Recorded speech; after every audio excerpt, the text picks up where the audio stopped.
pleased to introduce and invite to the podium this year's valedictorian, Joseph Hetterly.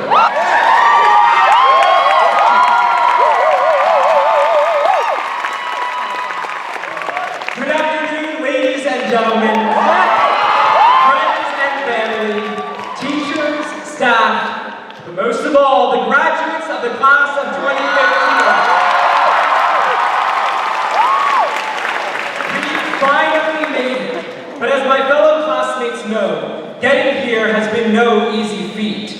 If any of you are like me, passion and perseverance got you here today. For me, that journey began at the age of 4, when I saw my first Broadway show, Cats. I was captivated by the atmosphere, the energy, the music, and storytelling, and I knew that that is what I wanted to do for the rest of my life. But you know, it's incredible to see how confident children are. For example, the children I babysit are 5, 7, and 8, and they are all sure of what they want to do when they grow up. An ice cream man, an engineer, and a dolphin trainer. Unfortunately, as we grow up and try to express this passion, the world is not always so supportive. And there is no better place to learn this than middle school. I entered middle school confident and ready to pursue my dreams. But instead of applause, I was quickly greeted with a chorus of loser and Broadway dork, establishing that if I followed my dreams, I would always be inferior. So, to fit in, I bottled up my passion and did what any other human would do to fit in. I went to a math science high school. When I failed to make the soccer team at the nerdiest school in the state, I began to question the point of trying to fit in. Maybe life wasn't so uniform after all. One night I was home alone and I felt like a bottle rocket with Alka-Seltzer and vinegar trapped inside of me, combusting and pulsing. I finally exploded and decided to pursue my goals despite what anyone else thought. I'm sure many of you here today have had similar experiences. Times when you broke out of the conformity of middle school into the freedom of individual expression. After all, this is the commencement for Marymount Manhattan College, whose mission is to educate an economically diverse student body, a student body of individuals.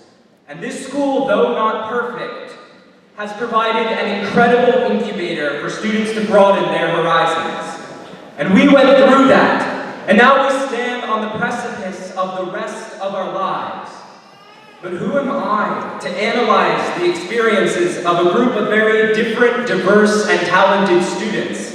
I mean, seriously, the brightest students of New York City surround me. Students who have interned at places like the United Nations, New York Times, HBO, Goldman Sachs, Sotheby's, among a list over 100 long. My peers have won scholarships, gold keys, presented and won at National Biology Research Symposia, and are recognized as the most creative and intelligent students from around the world. But most importantly, students who care about the future. Students who have created film festivals about race, policing, and white privilege. A school who is the champion of the New York Mets College Blood Donor Challenge. While at the same time, other students challenge the systemic injustices of blood drives in relation to gay and bisexual male donors.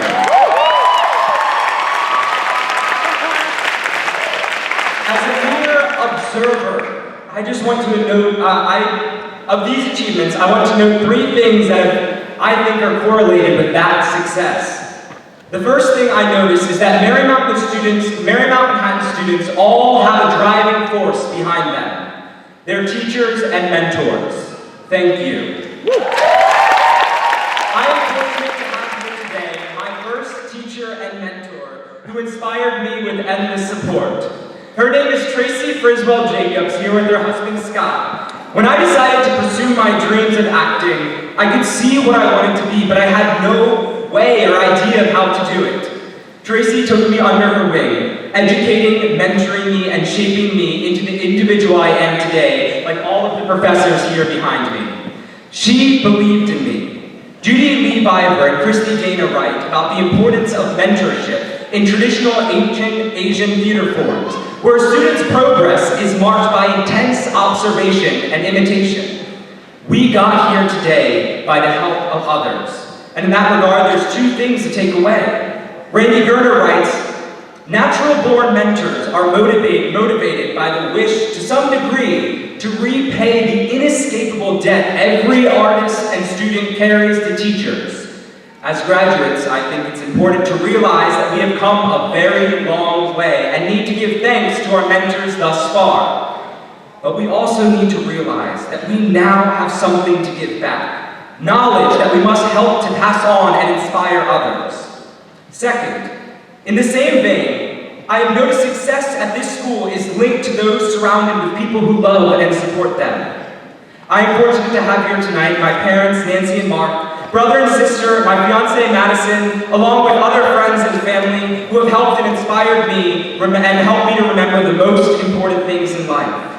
Grades, tests, auditions, all come and go, but family and friends last forever. So on behalf of the class of 2015, I want to thank all of you family and friends here today. No graduate would be here without you.